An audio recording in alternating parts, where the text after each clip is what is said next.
Hello everybody, it's Tommy and welcome back to another video for the Disney Save. Today we're going to be making the Matchmaker from Mulan, and this is actually the first character from Mulan that's going to be in the Disney Save. So I'm really excited to start introducing some Mulan characters. The Matchmaker is actually going to be a townie, and I know that in the past for the Disney Save we have done a lot of main characters first and then saved some of the townies until the end, but it's really been working out a lot better this time around to sort of jump back and forth between townie characters and regular characters. So of course that means that Mulan and her family are coming down the line here very quickly, but we went ahead and decided to do the Matchmaker first because we recently also made the Matchmaker house and tea house / restaurant that is called Honor to Us Hall, and that was the last speed build that I uploaded on Tuesday, so definitely make sure you check that out in the description box down below, linked in the playlist as always. And of course, because we did that restaurant and we had all of the theming from the Matchmaker and the tea house and the bathhouse and all of that,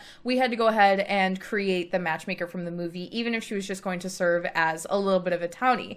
So somebody had a really great idea to see if we could possibly make this character have something to do with the Love Festival event that comes with City Living, and I'm going to see if there is any way that I could possibly match her character with some kind of an NPC role to make her sort of available at the festival. So that was something that was definitely brought up as a potential little cute extra thing to do, but for the most part she will just serve as a general townie for Mount Komorebi. And in character design it was just like a very basic process, mostly because she is such a small character. Although this is obviously like the character that catalysts the entire movie forward, there is not much screen time for her character, and we were very limited in a lot of not only the makeup choices for her but the outfit choices as well. We don't really have too much dedicated content to Chinese style clothing, so it's really slim pickings as far as like what we're going to be able to put these characters in.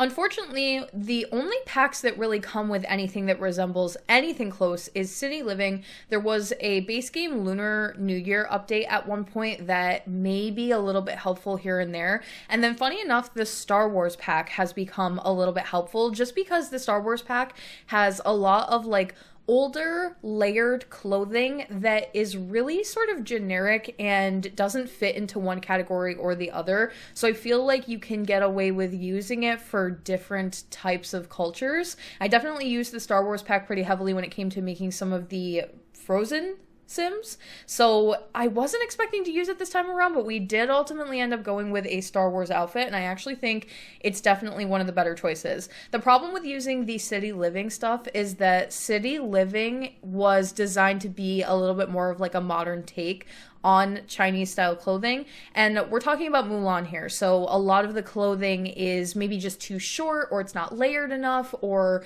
you want it to be long sleeve but it's short sleeve, or it doesn't have sleeves at all, and it's very difficult to put characters like this in particular, like the Matchmaker that is supposed to be so elegant, so important, so like high status, and put them in something that like a dress that's too short. It just really didn't fit very well. Another thing about the Matchmaker is that she wears very heavy makeup, and it is very apparent on her, like she's just wearing this beautiful bright blue eyeshadow, bright red lips, so I wanted to make sure that we matched to the makeup the best that we possibly could.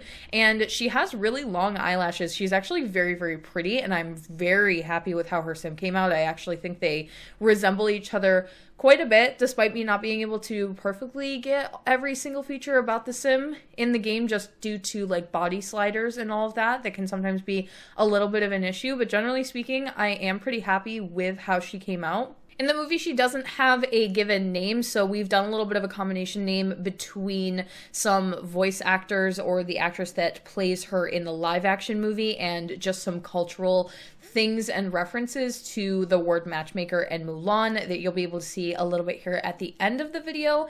And I did go ahead and give her a couple of different outfit options. I do always make sure that townies get all options across the board for all outfit types. A lot of the times with townies, I will repeat outfits, like they will have basically basically the same outfit across the board, with exceptions obviously where like swimsuit and swimwear doesn't really fit with the formal stuff. So sometimes I will have to change and like modify things and really just make things up on the fly. But she actually ended up getting a couple of different outfits because of the fact that we had such a hard time matching the clothing style. It felt maybe more appropriate to use some of the options that we had thought about before we ended up picking the Star Wars one and making it a secondary option outfit for maybe like lighter weather and whatnot. Because again, for Snowy Escape, we did get some stuff that is a little bit more Asian inspired, but it is definitely more Japanese based and it's just not exactly correct. So it was really hard for me to feel okay with picking it in a certain way. And the city living stuff, although really nice, was just not very close to what we actually ended up needing for this character. Surprisingly enough, she wears a lot of bright purple and pink and blue, so I'm definitely going to go with that across the board for her character. I do tend to pick like general color schemes and just stick with that across the board for outfits.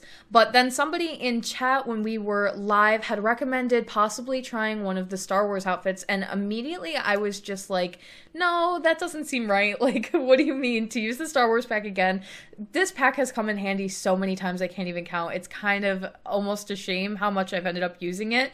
But we found one of the outfit options that comes with a skirt, and it comes in the right shade of purple. It ended up looking really nice and fitting for the time period. So ultimately, it is what we ended up going with, and I like her very much. I hope that you guys do as well. Let me know what you thought of her in the comment section down below. Stay tuned for more Mulan content, of course, coming up next week and into the future here. We have a lot of Mulan builds coming down the line. If you would like to support the Disney Save on Patreon, you can do so by clicking the link in my description box down below or the one at the end of the video. Thank you all so much for watching. Don't forget to like and subscribe for more. Hit that little bell icon below to turn on post notifications so you can get updated every single time I post, and I will talk to you all in the next one.